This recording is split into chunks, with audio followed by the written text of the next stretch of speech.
세계에서 가장 이상하고 신비롭고 참혹한 나라를 고른다면 북한일 겁니다.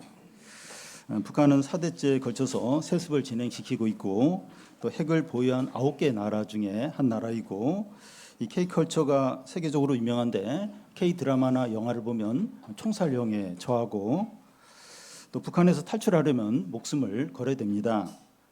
이 북한의 참혹한 경제 상황이나 탈북하게 된 동기나 또 탈북 과정을 위해서 겪게 된 사연들은 이만갑이라는 TV 프로나 또 탈북한 분들이 진행하는 유튜브를 통해서 얼마든지 보고 들을 수 있습니다.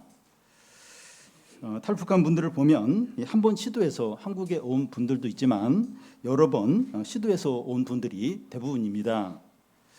탈북하다가 붙잡히면 엄청난 매질과 고문을 당한다고 합니다.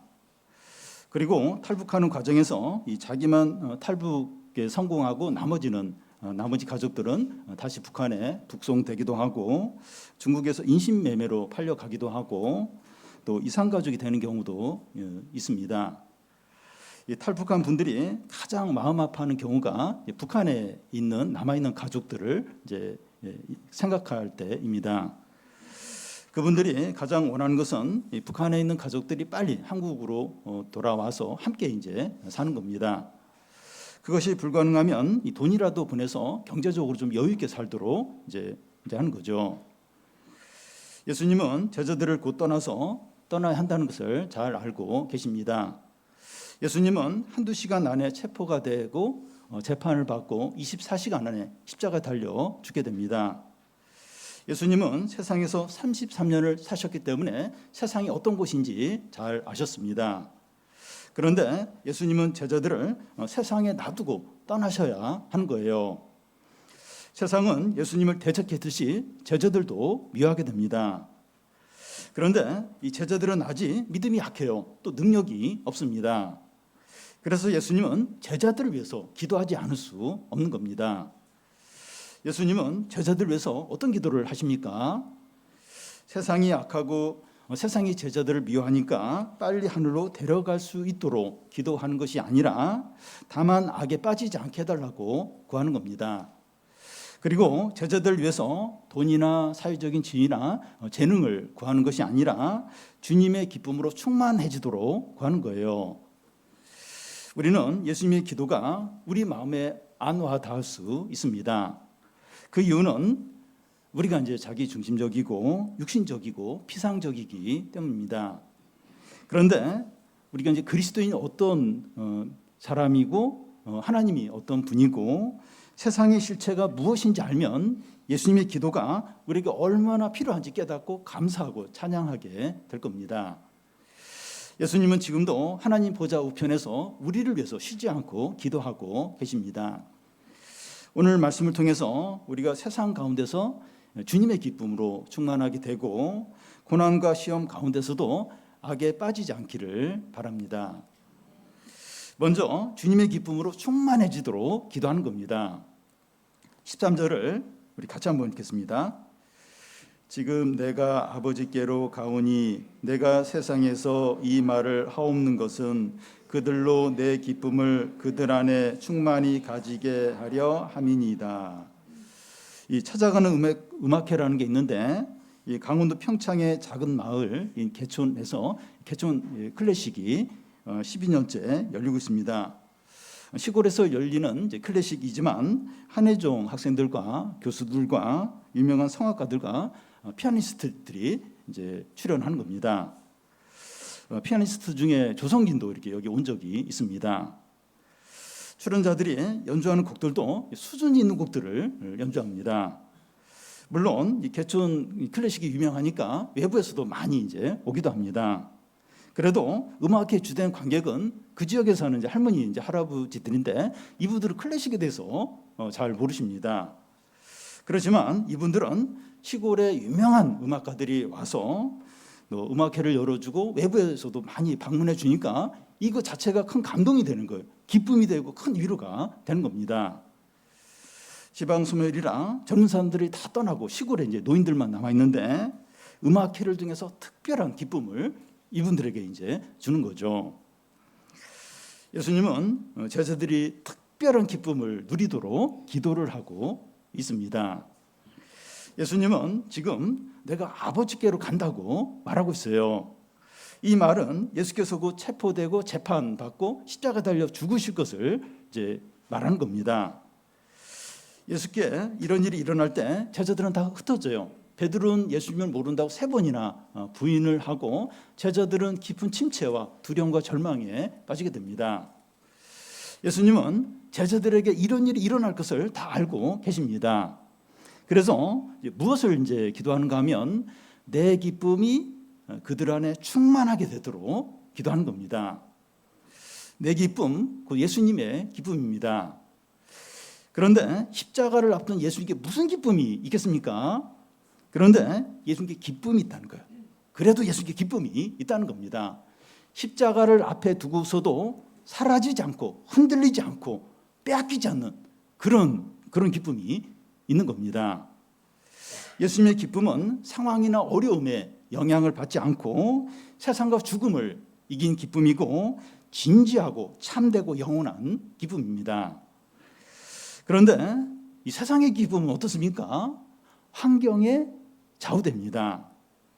한국 대표팀이 월드컵 첫 경기에서 체코를 이겼는데 이겨야 기쁜 거예요. 언론에 보면 막 그 칭찬 일색입니다. 만약에 졌으면 막 엄청나게 비난을 했을 거예요. 성과가 좋아야 하고 원하는 결과가 나와야 기쁜 것이 세상의 기쁨입니다. 세상의 기쁨은 철저하게 환경에 달려 있습니다.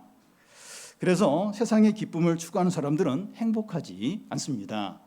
왜냐하면 환경은 계속 바뀌기 때문이에요. 현재는 잘 되고 있어도 미래가 어떻게 될지 모르니까 불안한 겁니다.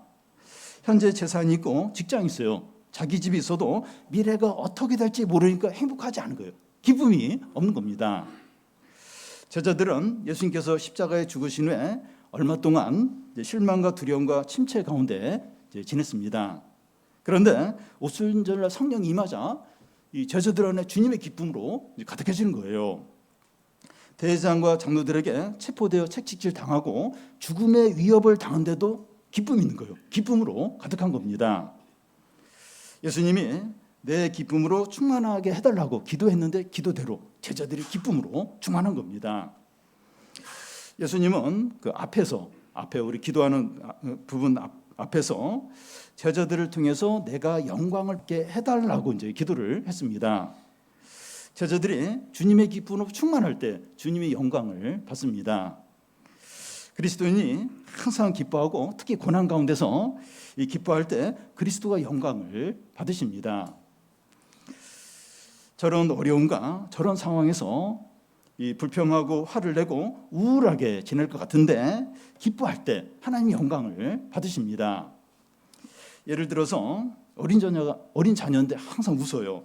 또 애교가 많고 어른들에게 인사를 잘하고 동생이 장난감을 빼앗아가는데도 짜증내지 않고 잘 참을 때 그 아이의 부모가 주목을 받아요. 칭찬을 받는다는 겁니다. 그러니까 애만 칭찬받는 게 아니라 저 애의 부모가 이렇게 주목을 받고 영광을 이제 받는 거죠. 그와 같이 성도가 기쁨으로 지낼 때, 어려운 가운데서도 기쁨으로 지낼 때 그리스도의 영광이 나타나는 거예요. 하나님의 영광을 받으시는 겁니다. 바울은 빌립보서에서 주 안에서 항상 기뻐하라. 내가 다시 말하노니 기뻐하라고 했습니다. 그리스도인은 기뻐하는 자입니다. 물론 이 말을 오해하면 안 되는데 그리스도인은 항상 큰 소리로 웃어야 되고 마음이 힘들어도 얼굴은 억지로라도 미소를 지어야 되고 그리고 또 그 농담을 이렇게 잘해서 분위기를 좋게 하는 그런 재능이 있어야 된다. 이 얘기를 말하는 게 아닙니다. 가볍고 어떤 피상적인 그런 기쁨 그걸 말하는 게 아니죠. 우리의 현실과 상황은 기뻐하는 것과 거리가 멀 수 있습니다. 우리의 현실은 우울하고 속상하고 낙심이 될 수 있어요. 그런데 우리가 어떻게 기뻐할 수 있습니까? 주 안에서 기뻐하라는 겁니다. 하나님과 예수 그리스도가 우리에게 행하신 구원과 베푸신 은혜 때문에 기뻐하는 겁니다. 그래서 우리가 기뻐하기 위해서 필요한 것이 뭔가 하면 하나님을 묵상하는 겁니다. 생각을 해야 돼요. 생각을 이제 해야 합니다. 이사야서에 보면 바벨론 포로에 끌려간 이스라엘 백성들이 하나님이 우리를 잊어버리고 버렸다 이러면서 막 불평을 합니다. 그러자 하나님이 엄마가 젖먹이 아기를 잊어버리겠느냐? 혹시 잊어버리더라도 나는 너희를 잊지 않는다. 너희가 내 손바닥에 새겨졌다. 내가 너희를 내 손바닥에 새겼다 이렇게 하십니다. 우리는 너무 내 중심적이고 내 문제에 빠져 있고 내 감정에 충실할 때가 많습니다. 내가 기분이 안 좋으면 다 싫어요. 그리고 내가 하고 싶은 것만 하려고 합니다. 우리는 하루나 일주일 중에 하나님을 생각하고 말씀을 묵상하고 이 말씀을 듣는데 얼마의 시간을 할애하고 있습니까? 우리가 기쁘지 못한 이유는 어려운 상황이나 다른 사람들이나 우리의 부족 때문이 아니라 기쁨의 근원 되시는 하나님을 묵상하지 않기 때문입니다. 주 안에서 항상 기뻐하라. 다시 말하노니 기뻐하라고 하십니다. 우리가 주님을 바라볼 때 어떤 상황에서나 기뻐할 수 있습니다. 예수님은 너희가 환난을 당하나 담대하라. 내가 세상을 이겼다고 했습니다. 여기 담대하라는 게 기뻐하라는 말과 같은 말입니다. 예수님은 지금도 우리가 기쁨으로 충만해지도록 하나님 보좌 우편에서 쉬지 않고 기도하고 계세요. 어떤 어려움이나 위기와 불안한 미래 앞에서도 주님을 바라봄으로 기뻐하시기 바랍니다. 우리가 기뻐함으로 그리스도의 영광이 나타나기를 바랍니다. 다음은 이 세상의 신자인 우리를 미워하는 이유입니다. 14절을 같이 한번 읽겠습니다. 내가 아버지의 말씀을 그들에게 주었사오매 세상이 그들을 미워하여 싸우니 이는 내가 세상에 속하지 아니함 같이 그들도 세상에 속하지 아니함으로 인함이다. 이 세상이 어떤 것인가 하는 것은 우리가 지금 보고 또 이렇게 듣고 있습니다. 지금 월드컵으로 세계가 떠들썩하고 있고 온 세계 국민들이 축구 경기를 보고 있습니다. 월드컵의 이념은 온 세계가 축구로 하나가 되고 서로 이렇게 화합하고 평화로운 어떤 그걸 이제 목표로 삼고 있습니다. 좋은 이념이고 필요하죠. 그런데 이 지구 반대편에서는 두 곳에서 미사일을 쏘고 드론으로 공격하면서 건물을 파괴시키고 많은 사람을 죽게 하고 있어요. 서로 상반된 두 상황을 주도하는 나라가 미국입니다. 여러분, 세상이 진정으로 평화와 정의를 원한다면 지금 월드컵 할 때냐?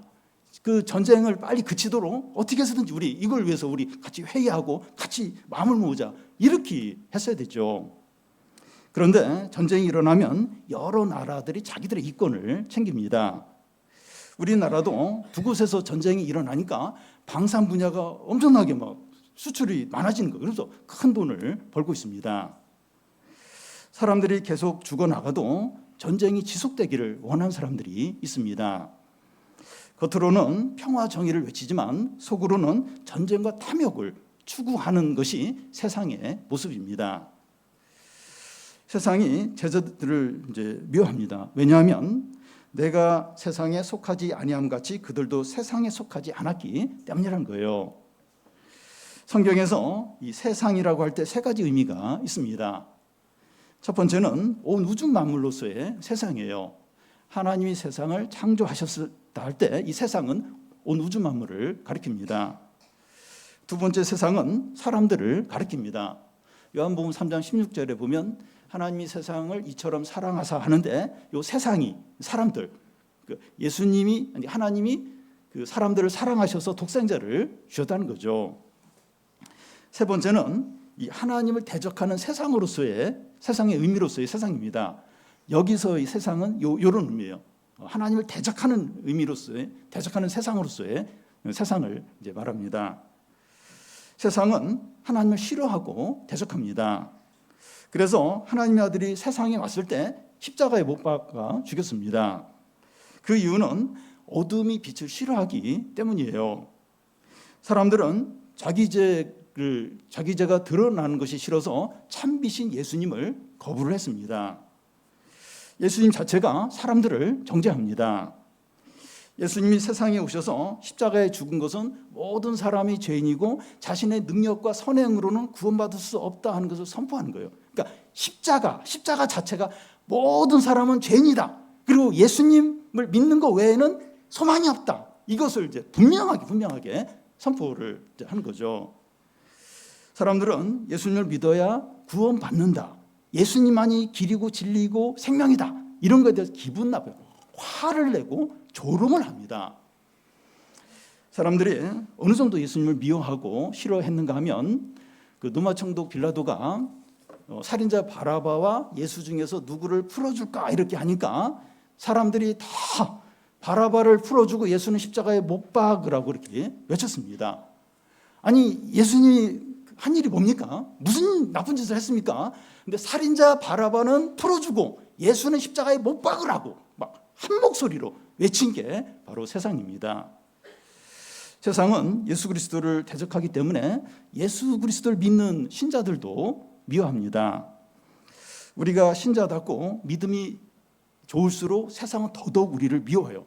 내가 더 믿음으로 살아야겠다. 내가 다 말씀드려서 더더욱 세상으로부터 미움을 받게 됩니다. 왜냐하면 우리가 믿음으로 살면 살수록 예수님을 더 닮아가니까 세상이 예수님을 하나님을 미워하기 때문에 더더욱 우리는 미움을 받게 되는 거죠. 디모데후서 3장 12절에 보면 무릇 그리스도 예수 안에서 경건하게 살고자 하는 자는 박해를 받으리라. 세상의 신자를 미워하는 이유는 그리스도인이 그 사람들을 정죄하기 때문입니다. 그러니까 예수님 자체가 또 사람들을 정죄하는데 또 그리스도인들도 사람들 이제 정죄를 이제 합니다. 친구들이나 이제 직장 동료들 가운데서 이 그리스도인이 한 사람 있으면 사람들이 자신을 죄인으로 느껴요. 그러니까 친구들, 회사 사무실에 이제 그리스도인 한 사람 있어요. 한 사람이. 그러니까 형식장 이제 신자가 아니라 진짜 이렇게 신실한 그리스도인 한 사람 있을 때 다른 사람들이 어떤 죄의식, 내가 죄인이라는 것을 느낀다는 겁니다. 크리스찬이 술자리에 함께 있으면 술맛이 떨어진다고 해요. 응단패설이나 막 자기 자랑을 이제 막 하면서 크리스찬을 눈치를 봐요. 눈치를 보고 마음껏 즐기고 노는데 신자 때문에 재미가 없다고. 저 예수쟁이 때문에 재미가 없다고 이제 그런 말을 합니다. 아니 그냥 무시하고 막 그 나쁜 짓 해도 되는데 계속 눈에 걸리는 거예요. 계속 무슨 정죄감을 받는 겁니다. 어떤 죄의식을 느끼게 되는 겁니다. 그리스도인으로부터 하나님이 나타나니까 사람들이 죄의식을 느끼고 마음껏 죄를 못 짓는 겁니다. 그래서 아브라함이 그 소돔과 고모라를 위해서 기도할 때 50명, 40명, 30명, 10명을 이야기해요. 10명이 의인 있는데도 소돔과 고모라를 멸망하시겠습니까? 그 얘기를 해요. 그러니까 의인 10명만 있어도 어떤 한 도시가 망하지 않도록 어떤 영향력이 있다는 거예요. 그러니까 믿는 사람에게 어떤 하나님이 나타나니까 사람들이 죄의식을 느끼면서 더 이상 죄를 지면 안 되겠다. 그런 영향을 준다는 겁니다. 그런데 이제 신자라고 하는데 무늬만 신자이고 상황에 따라서 타협을 하는 신자라면 세상 사람들은 그 사람을 안 미워요. 절대 안 미워요. 잘해줍니다. 왜냐하면 이 사람은 그냥 무늬만 신자고 똑같이 우리랑 세상에 속했기 때문에 미워할 이유가 없기 때문이죠. 물론 신자라고 하는데 이기적이고 손해보지 않으려고 해서 미움을 받는 경우가 있습니다. 이거 잘 구분을 해야 돼요. 아주 이기적이고 자기는 절대 손해 안 보려고 해서 미움을 받는 경우가 있습니다. 예를 들어서 직장에서 일이 많아서 다른 직원들은 다 야근을 해요. 근데 주중 예배 간다고 신앙생활 해도 그래서 나오는 겁니다. 회사가 바쁜 중에 주중 예배에 참석하려면 새벽에 먼저 가서 자기 일 다 하고 또 좀 여유가 있으면 남의 일까지 회사 일까지 더 하고 그러고 나서 이제 다른 사람에게 피해가 안 되도록 회사가 피해가 안 되도록 그러면서 이제 신앙생활을 해야 하는 거죠. 여러분 우리가 이 신자다움과 믿음을 잘 지키고 있는가 하는 것을 알 수 있는 것 중에 하나가 다른 사람이 나를 어떻게 대하는가 하는 것을 보면 알 수 있습니다. 잘못한 것이 없는데 다른 사람이 나를 싫어하고 미워하는가, 믿음으로 살려고 하면 할수록 더 이렇게 좀 미움을 받고 있는가 하는 겁니다. 이 종이 주인보다 못하고 제자가 스승보다 못하다고 했습니다. 예수님이 세상이 예수님을 미워해서 십자가에 달아 죽였는데 그의 제자들은 얼마나 더 함부로 할 수 있겠습니까? 스승을 그렇게 했는데 그의 제자들은 얼마든지 더더욱 괴롭히고 무시하고 못 살게 굴 수 있는 거죠. 사람들에게 칭찬받는 것이 하나님께는 미움을 받는다는 겁니다. 우리가 신자답게 살지 않기 때문에 사람들이 잘 잊을 수 있어요. 근데 그 사람은 하나님 미워하십니다. 우리가 신자라고 하면서 신자답지 못하고 쉽게 타협을 하고 세상을 따라가고 있지 않는지 돌아봐야 합니다. 다음은 그 악에 빠지지 않게 지켜달라고 기도하는 겁니다. 15절을 우리 같이 한번 읽겠습니다. 내가 비옵는 것은 그들을 세상에서 데려가시기 위함이 아니요 다만 악에 빠지지 않게 보존하시기 위함이니이다. 방금 전에 예수님은 그 세상이 제자들을 미워한다고 그렇게 했습니다. 예수님은 제자들을 떠나고 그들만 남게 되는데 세상이 그들을 대적을 합니다. 그러면 예수님은 그들을 속히 하늘에 데려갈 수 있도록 기도할 것 같은데 그렇게 하지 않고 다만 악에 빠지지 않게 해달라고 이제 구하는 겁니다. 여기서 악이라는 단어는 죄악으로 볼 수도 있고 악한 자로도 볼 수 있어요. 악한 자로 보는 게 더 좋은데 여기서 악한 자는 사단 곧 마귀를 가리킵니다. 세상이 예수님께 속한 그 신자들을 미워하는 이유가 세상의 신이 사단이기 때문입니다. 사단은 온 힘을 다해서 하나님을 대적하고 하나님의 일을 망치게 하는데 헌신된 자입니다. 하나님의 주된 일이 신자들이 온전히 구원에 이르도록 하는 건데 사단은 수단과 방법을 가리지 않고 어떻게 해서든지 그 일이 망가지도록 방해하도록 그렇게 합니다. 신자가 죄를 짓고 불신앙에 빠지고 하나님을 떠나면 사단은 너무 좋아요. 사단의 하려고 하는 일이 성공을 이제 하게 되죠.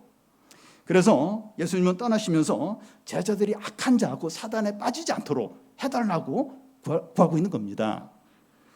그러면 악한 자고 사단은 신자들을 어떻게 죄와 이 불신앙에 빠지게 할까요? 사단이 일하는 방식이 많지만 한 3가지 정도만 생각해 보겠습니다. 첫 번째는 사단이 신자들을 넘어뜨리는데 수단과 방법을 가리지 않고 아끼지 않고 전폭적으로 투자를 한다는 거예요. 사사기에 보면 블레셋 방백들이 이 삼손의 어떤 힘의 비밀을 알기 위해서 드릴라라는 그 여자를 통해서 그 비밀을 이제 알아내려고 합니다. 그러면서 이 블레셋 방백이 5명인데 방백 각 사람당 은 1,100개씩 해서 은 5,500개를 드릴라에게 주면서 이 삼손의 힘의 비밀을 알아내려고 이제 그렇게 하는 걸 볼 수가 있어요. 사단의 공격과 유혹이 이렇게 전폭적이에요. 한 영혼을 넘어뜨리고 죄에 빠지게 하는데 수단과 방법을 가리지 않고 모든 걸 쏟아부으면서 그렇게 이제 합니다. 두 번째로 사단은 우리를 너무나 잘 안다는 거예요. 우리의 약점을 잘 알고 우리가 가장 약할 때 그때 딱 이제 공격을 합니다. 돈에 약한 사람, 이성에 약한 사람, 또 칭찬에 약한 사람, 먹는 것에 약한 사람, 또 외모에 약한 사람, 사단은 각 신자들의 약점을 다 알아요. 그리고 그 약한 부분을 집중적으로 공격을 합니다. 이 다윗은 이제 여자한테 약한데 사단은 다윗이 밧세바가 목욕하는 걸 보고 유혹을 받고 범죄에 빠지게 그렇게 했습니다. 그리고 사단은 영적으로 가장 중요한 시기에 공격을 해요. 이번에 정gin수련회 그 설교해 주셨던 목사님이 이제 이렇게 그 화장실에서 넘어져가지고 이제 갈비뼈 2개가 이제 금이 이제 가셨는데 그런데 그 일이 이제 언제 일어났는가 하면 그 정gin수련회 그 잡힌 그 주초에 이제 그 일이 일어났습니다. 아니 그런 일이 일어나면 안 되죠. 일어나면 안 되는데 혹시 그런 일이 일어난다면 수련회 한 달 전이나 수련회 이제 끝나고 나서 이제 일어날 수도 있는데 딱 고주에 딱 그 일이 일어난 겁니다. 그러니까 심리적으로 이렇게 위축이 되고 낙심되도록 이제 그렇게 사단은 그런 걸 이제 사용 이제 하는 거죠. 세 번째는 이 사단에게는 포기라는 것이 없습니다. 우리가 쓰러질 때까지 공격하고 유혹합니다. 하나님도 우리를 잊지 않지만 사단도 우리를 잊어버리지 않습니다. 하나님 절대 우리를 안 잊어버려. 사단도 우리를 절대 잊지 않습니다. 베드로는 이 사단이 우는 사자처럼 삼킬자를 찾아다닌다고 했습니다. 만약에 대공원에서 전에 얼룩말이 이렇게 나와가지고 소동이 있은 적이 있었는데 사자가 우리에서 나와서 지금 막 이렇게 서울 시내를 돌아다니고 있다 이러면 사람들 집에서 못 나올 겁니다. 그와 같이 마귀가 삼킬자를 우는 사자는 삼킬자를 찾아다닌다는 거예요. 신앙이 성숙하고 믿음이 살아있는 사람은 사단을 의식하고 사단의 공격과 유혹에 맞서서 치열하게 싸웁니다. 그런데 신앙이 어린 사람은 사람들과 싸웁니다. 기도하기보다는 부부끼리 싸우고 부모 자녀끼리 말다툼을 하는 겁니다. 우리의 싸움은 혈과 육의 싸움이 아니라 공중의 권세 잡은 자 사단과의 싸움인데 사람들과 싸우기가 쉬운 거예요. 그러니까 사람의 문제가 아니라 어떤 악한 영이 이런 부분을 뒤에서 조정하고 이렇게 죄와 불신앙에 빠지도록 하는데 자꾸 사람하고 싸워요. 사람하고 눈에 보이는 그거하고 막 싸우고 그래서 같이 지치고 마음 상하고 더 사단에게 기회를 주고 그러는 경우가 얼마나 많은지 모릅니다. 여러분, 사단은 강력하고 지혜롭고 악하기 때문에 우리가 절대 못 이겨요. 사람은 사단은 절대로 못 이깁니다. 그래서 예수님이 지금도 하나님 보좌 우편에서 우리가 사단의 공격과 유혹에 넘어가지 않도록 기도하고 계신 겁니다.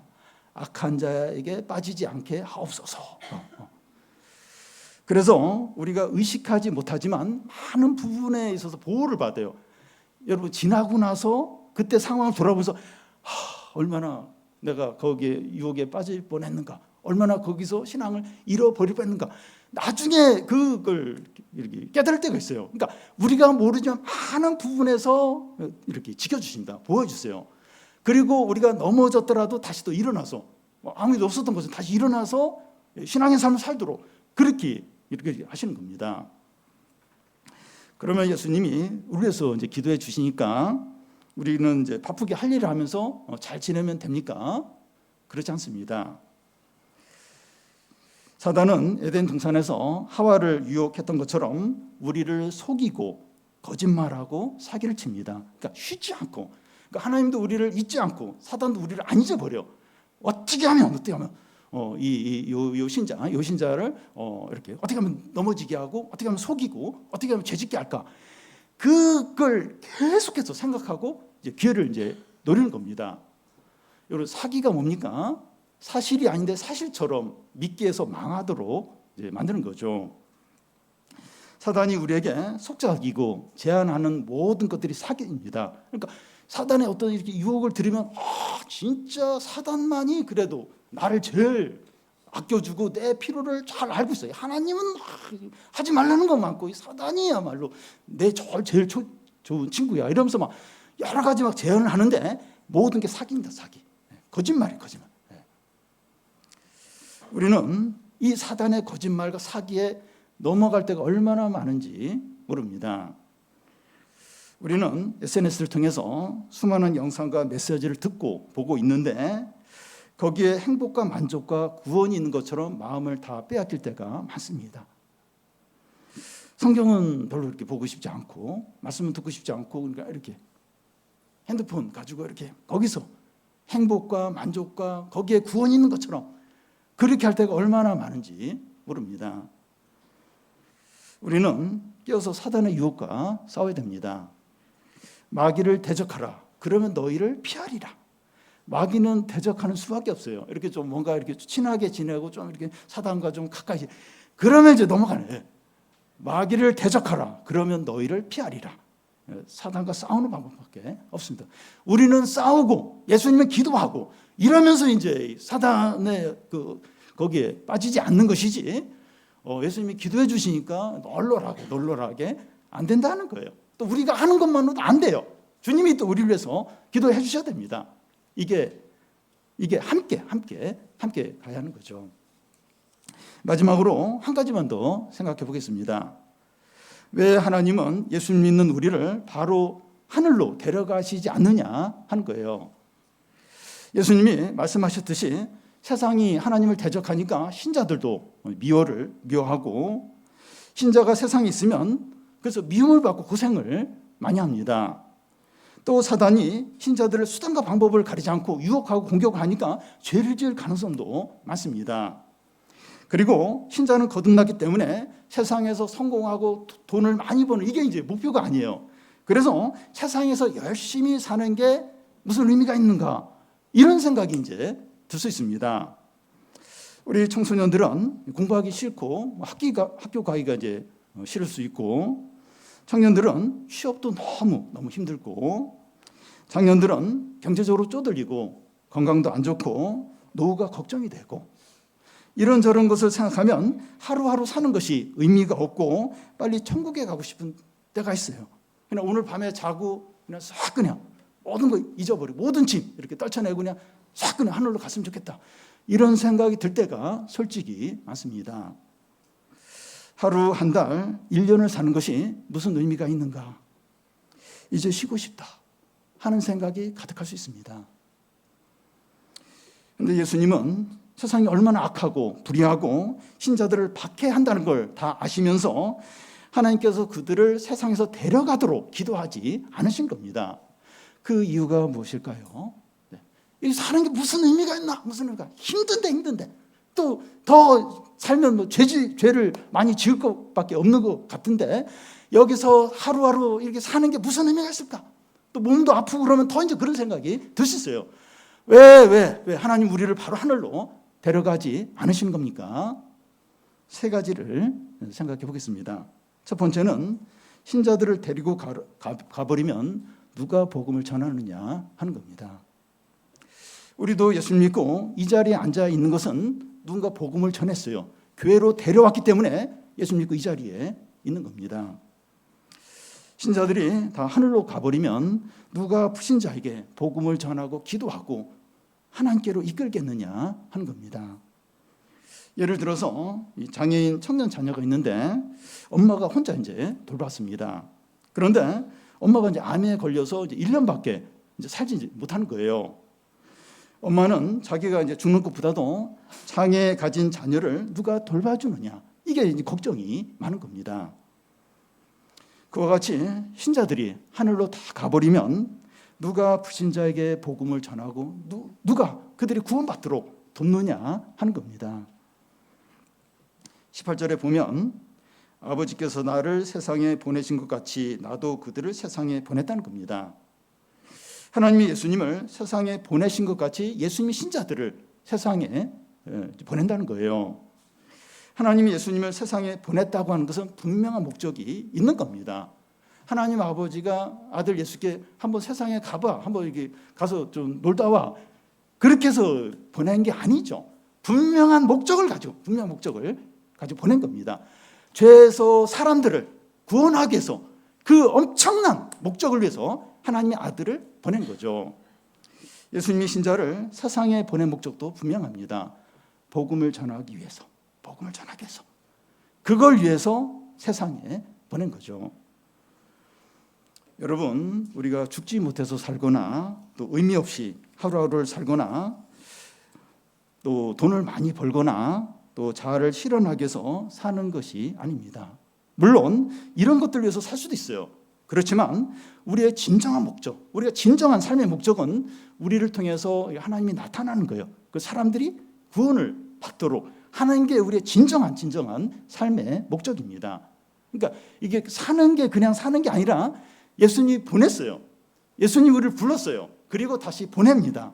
세상에 보내요. 그래서 세상에 그냥 사는 게 아니라 예수님이 우리를 보내서 이제 하루하루를 사는 겁니다.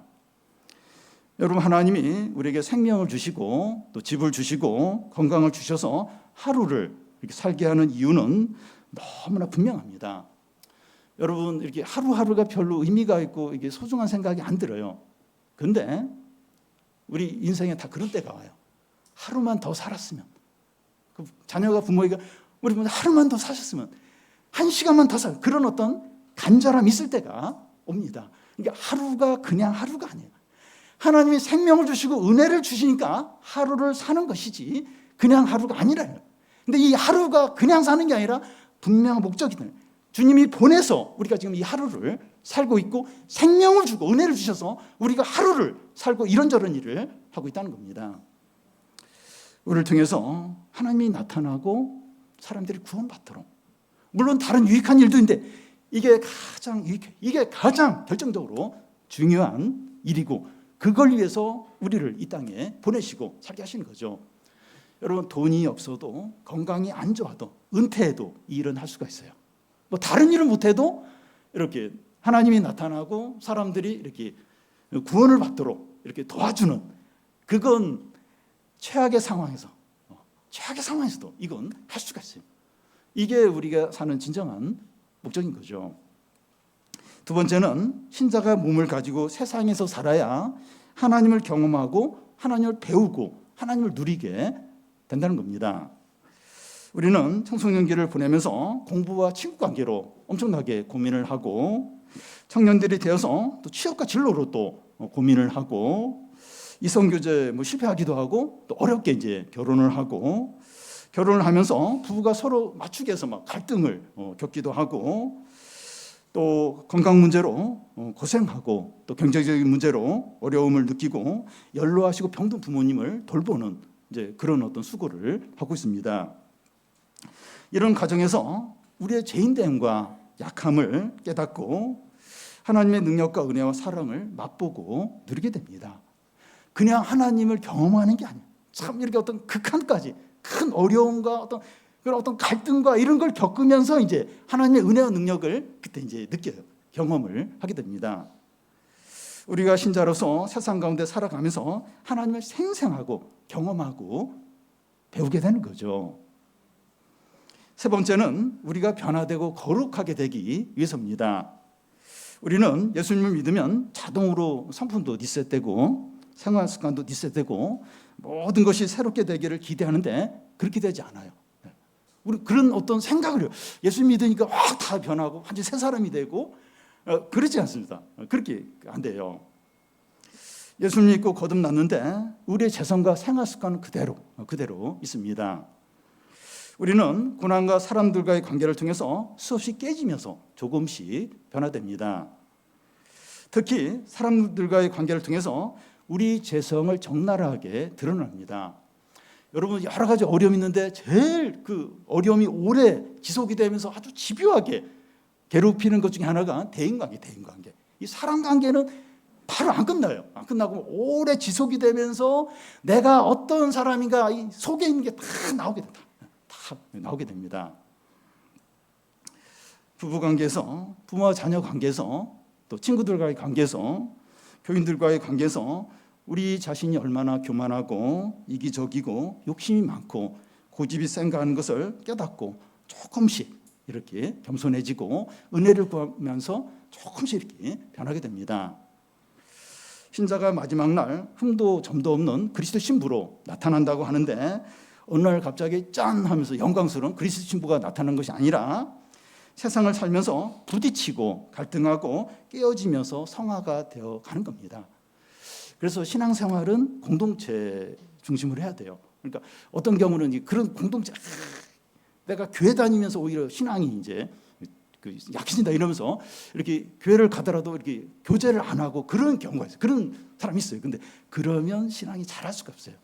신앙은 같이 공동해서 지지고 볶고 막 이렇게 막 이러면서 이제 내 모습도 보고 다른 사람의 죄성도 보고, 그래 우리는 소망이 없다. 그래서 이제 예수님이 우리를 위해서 죽으셨지 이러면서 이제 은혜를 붙들면서 이제 이 변화가 되고 성화가 되어 가는 것이지, 이런 과정 없이 굉장히 신비롭게 항상 성경 읽고 기도하고 또 이렇게 작은 유혹 마음 확 넘어질 가능성이 많습니다. 그게 아니라는 거예요. 조금씩 변화되고 세상 가운데 몸으로 살아가면서 변화되고 거룩하게 되고 성화가 되어 간다는 거. 그래서 이게 필요한 거예요. 바로 이제 하늘로 가면 안 되고 여기서 이제 변화되고 새로워져야 되는 겁니다. 물론 마지막 날 주님이 오실 때 세상에서는 더디게 바뀌지만 마지막 날 주님이 오실 때 급격하게 완전하게 이제 그때 변화가 됩니다.